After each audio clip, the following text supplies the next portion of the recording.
Cambridge IELTS 9 by University of Cambridge ESOL examinations, published by Cambridge University Press. This recording is copyright. Test 1. Section 1. You will hear a man phoning to inquire about a job vacancy. First, you have some time to look at questions 1 to 4.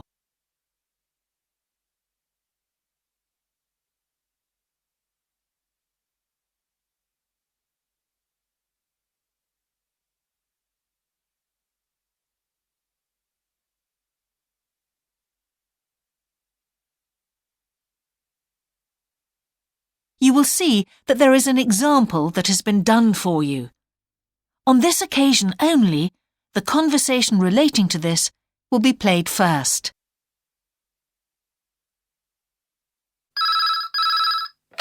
Good evening, King's Restaurant. Good evening.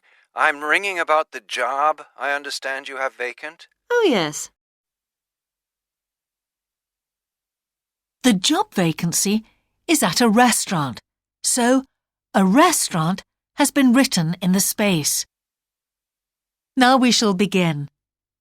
You should answer the questions as you listen, because you will not hear the recording a second time. Listen carefully and answer questions 1 to 4.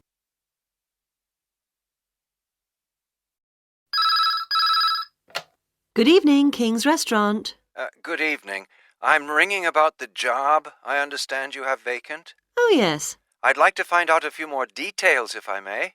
Yes, of course. Can I take your name? It's Peter Chin. OK, Peter. Well, if you want to ask about the job, and then if we're both still interested, we could arrange for you to come for an interview. Great, thanks. I'm afraid I missed the advert for the job, but heard about it from a friend. That's no problem at all. What would you like to know? Well, what sort of work is it? Washing up? It's answering the phone. Oh, right, fine. And not waiting at table. That'd be good. And how many nights a week would it be? Well, we're really only busy at the weekend. So 2 nights? 3, actually, so it would work out at 12 hours a week. That'd be fine. It wouldn't interfere with my studies. Are you at the university? Yes, first-year physics student. Oh, right. And because I'm not an EU national, would I need a work permit? Yes, you would. Just get your tutor to sign it. That wouldn't be a problem if I were to get the job. Where exactly is the restaurant? Well, we have 2 branches.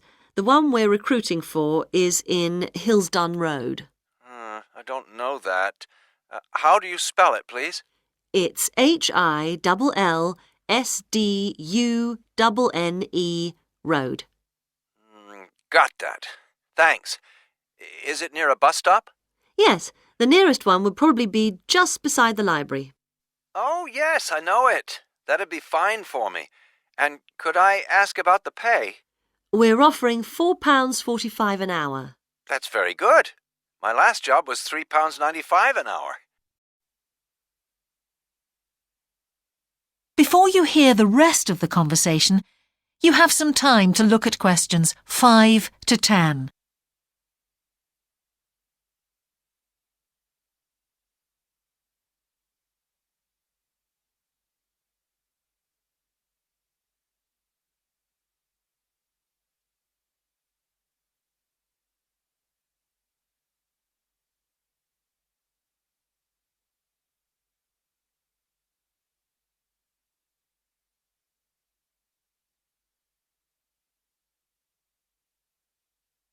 Now listen and answer questions 5 to 10.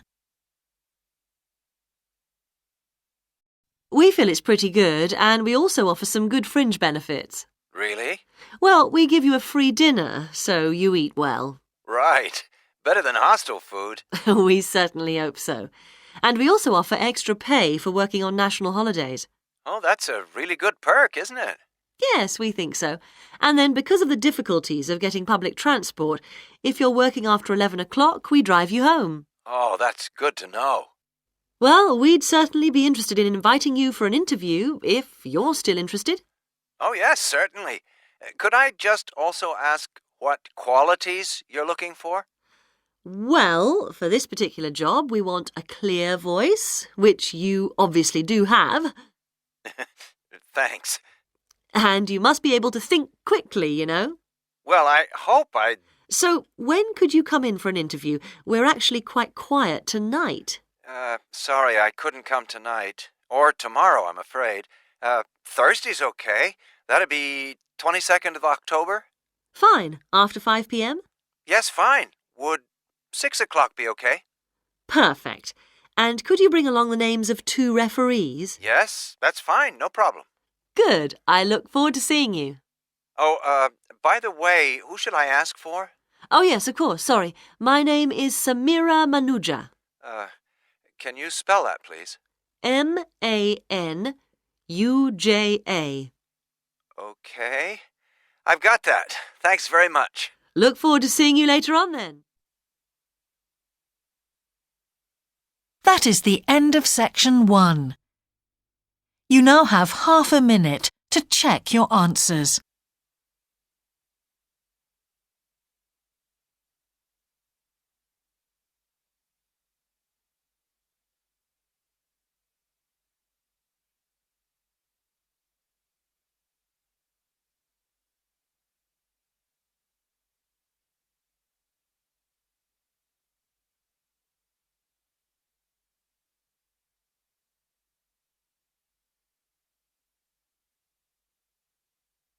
Now turn to section 2.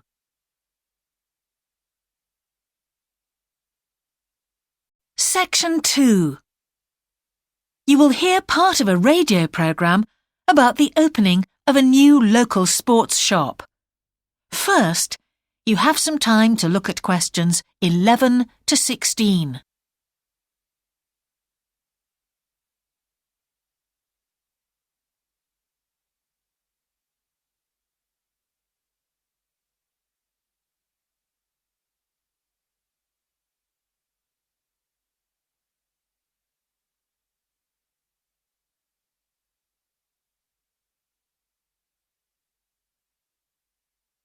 Now listen carefully and answer questions 11 to 16.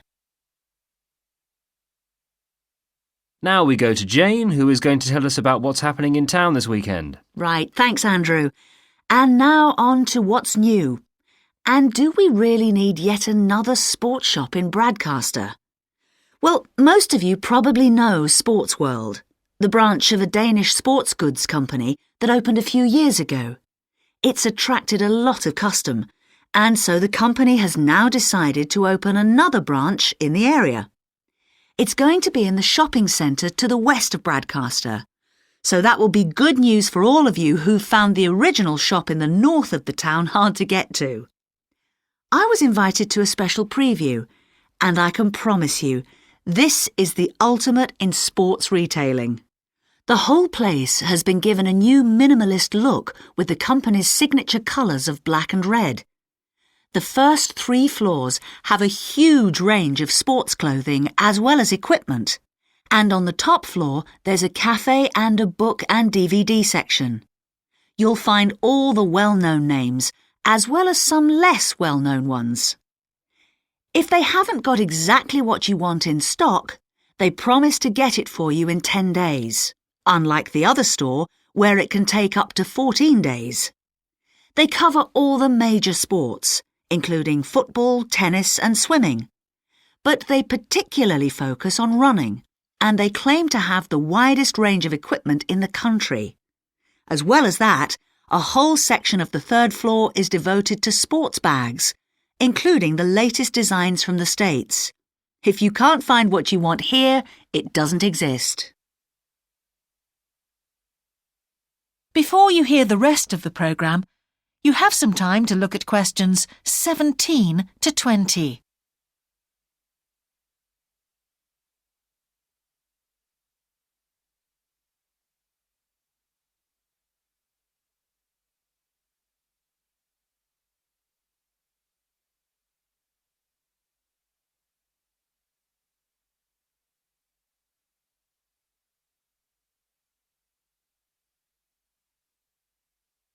Now listen and answer questions 17 to 20.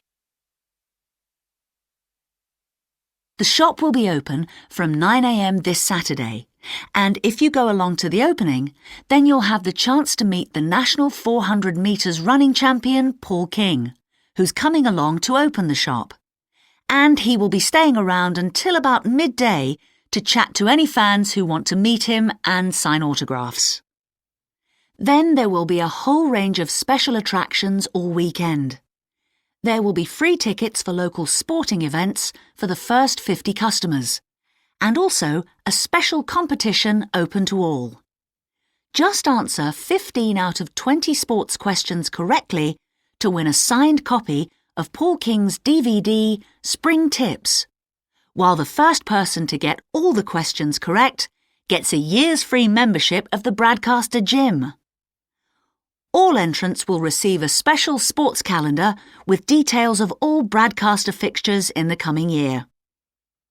One of the special opening offers is a fitness test, a complete review of your cardiac fitness and muscle tone, actually done in the shop by qualified staff. This would normally cost £30, but is available at half price for this month only. There are only a limited number of places available for this, so to make a booking, phone 560 341. In addition, if you open an account, you get lots more special offers, including the chance to try out equipment at special open evenings. That is the end of section 2. You now have half a minute to check your answers.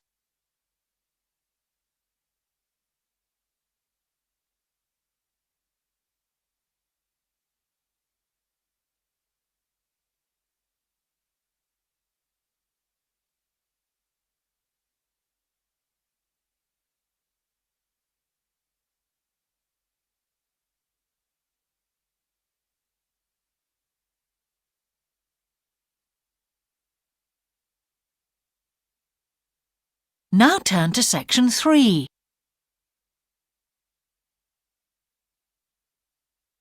Section 3.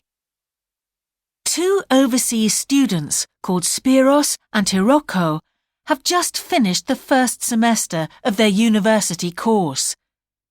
They are discussing with their English language teacher how they coped with the course. First, you have some time to look at questions 21 to 25.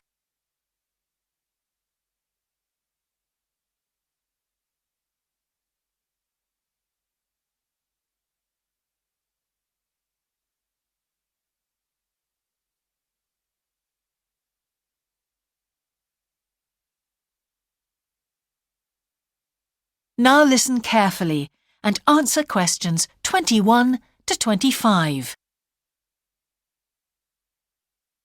Before we start, Spiros and Hiroko, thanks for coming in today to talk about your recent study experiences, and congratulations to you both in doing so well in your first semester exams. Thank you. I'd like to discuss with you the value of the English for Academic Purposes course you did here last year before starting your university course.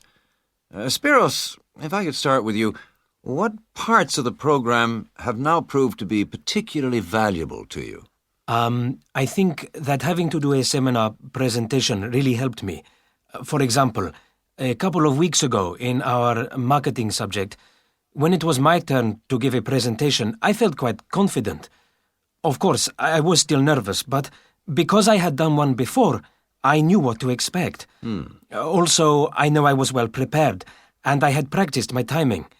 In fact, I think that in relation to some of the other people in my group, I did quite a good job, because my overall style was quite professional. What about you, Hiroko? That's interesting. In my group, I was really surprised by the way the students did their presentations.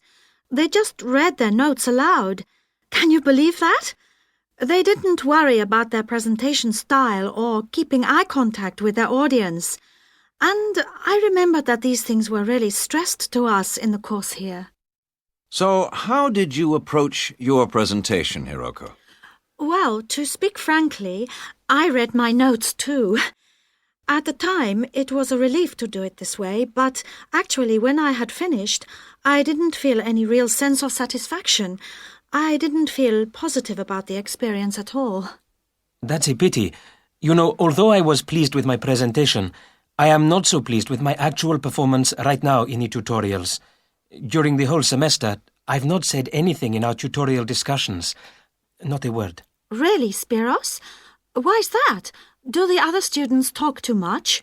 It's partly that, but it's mostly because I have had no confidence to speak out. Their style of speaking is so different. It's not the style we were used to during the course. They use so many colloquialisms. They're not very polite, and sometimes there seems to be no order in their discussion.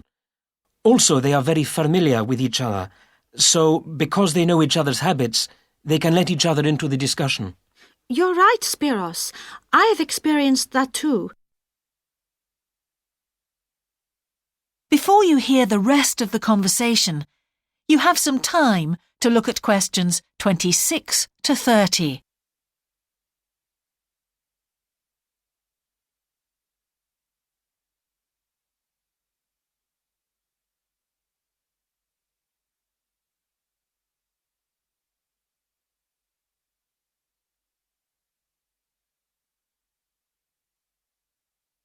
Now listen and answer questions 26 to 30.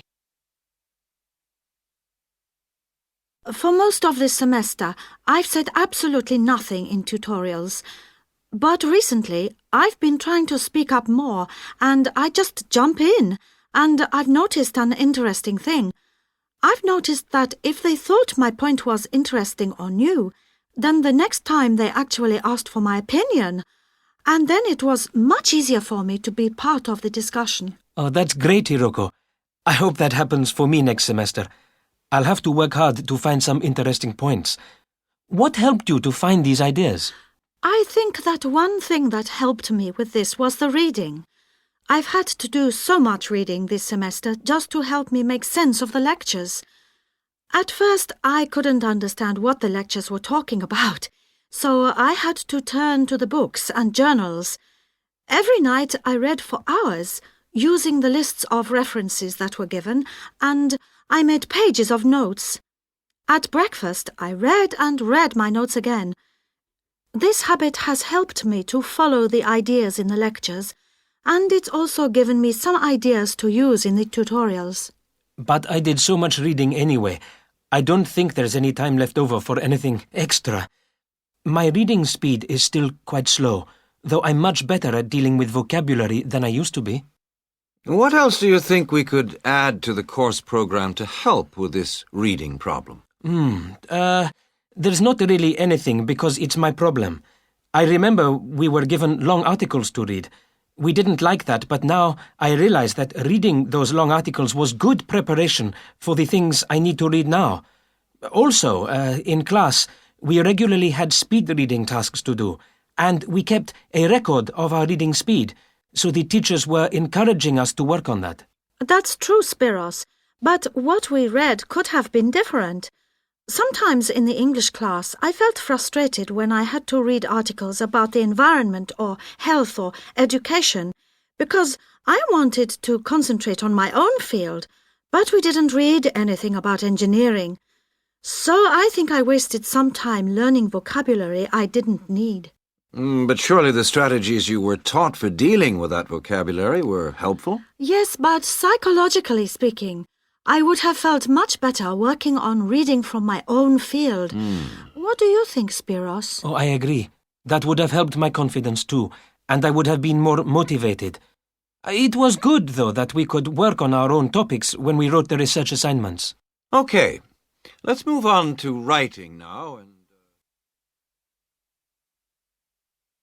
That is the end of section 3. You now have half a minute to check your answers.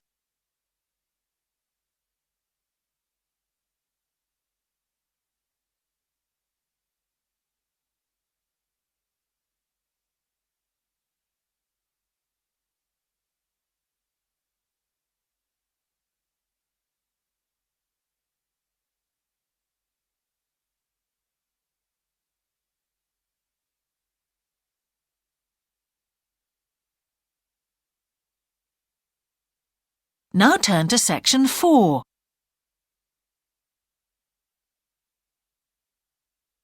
Section 4. You will hear part of a lecture about a problem related to the behaviour of certain sea creatures. First, you have some time to look at questions 31 to 40.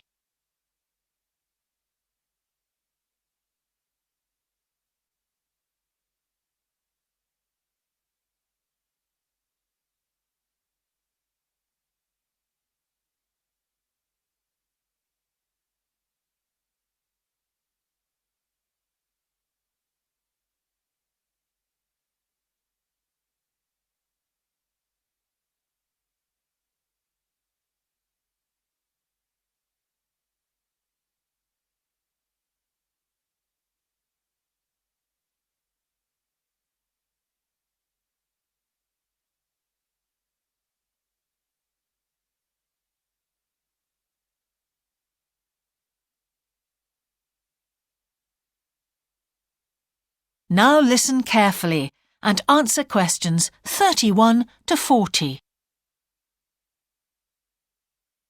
Good afternoon, everyone. Well, with some of you about to go out on field work, it's timely that in this afternoon's session I'll be sharing some ideas about the reasons why groups of whales and dolphins sometimes swim ashore from the sea right onto the beach and, most often, die in what are known as mass strandings. Unfortunately, this type of event is a frequent occurrence in some of the locations that you'll be travelling to, where sometimes the tide goes out suddenly, confusing the animals. However, there are many other theories about the causes of mass strandings. The first is that the behaviour is linked to parasites. It's often found that stranded animals were infested with large numbers of parasites. For instance, a type of worm is commonly found in the ears of dead whales. Since marine animals rely heavily on their hearing to navigate, this type of infestation has the potential to be very harmful. Another theory is related to toxins or poisons. These have also been found to contribute to the death of many marine animals. Many toxins, as I'm sure you're aware, originate from plants or animals.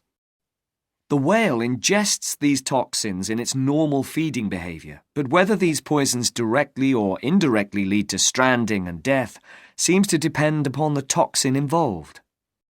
In 1988, for example, 14 humpback whales examined after stranding along the beaches of Cape Cod were found to have been poisoned after eating tuna that contained saxitoxin, the same toxin that can be fatal in humans.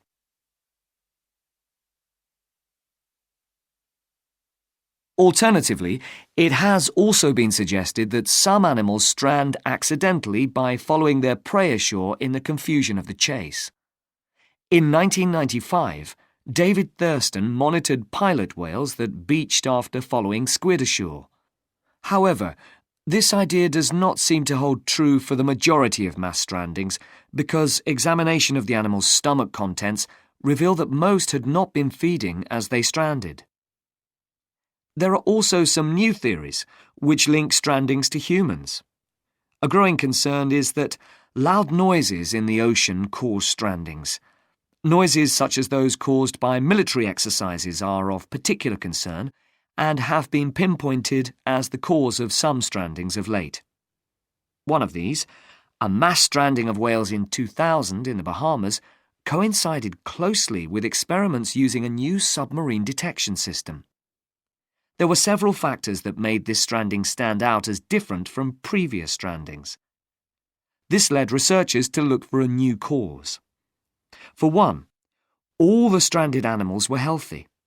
In addition, the animals were spread out along 38 kilometres of coast, whereas it's more common for the animals to be found in a group when mass strandings occur. A final theory is related to group behaviour and suggests that sea mammals cannot distinguish between sick and healthy leaders and will follow sick leaders, even to an inevitable death. This is a particularly interesting theory, since the whales that are thought to be most social, the toothed whales, are the group that strand the most frequently. The theory is also supported by evidence from a dolphin stranding in 1994. Examination of the dead animals revealed that, apart from the leader, all the others had been healthy at the time of their death. Without one consistent theory, however, it is very hard for us to do anything about this phenomenon except to assist animals where and when we can.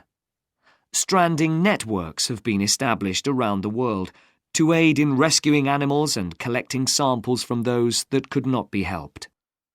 I recommend John Connor's Marine Mammals Ashore as an excellent starting point if you're interested in finding out more about these networks or establishing one yourself. That is the end of section 4. You now have half a minute to check your answers.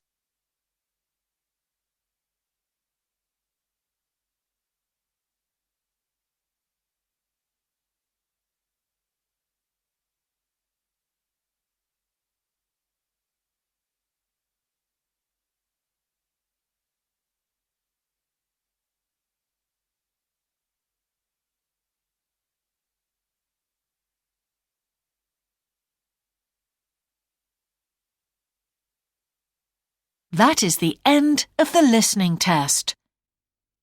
In the IELTS test, you would now have 10 minutes to transfer your answers to the answer sheet.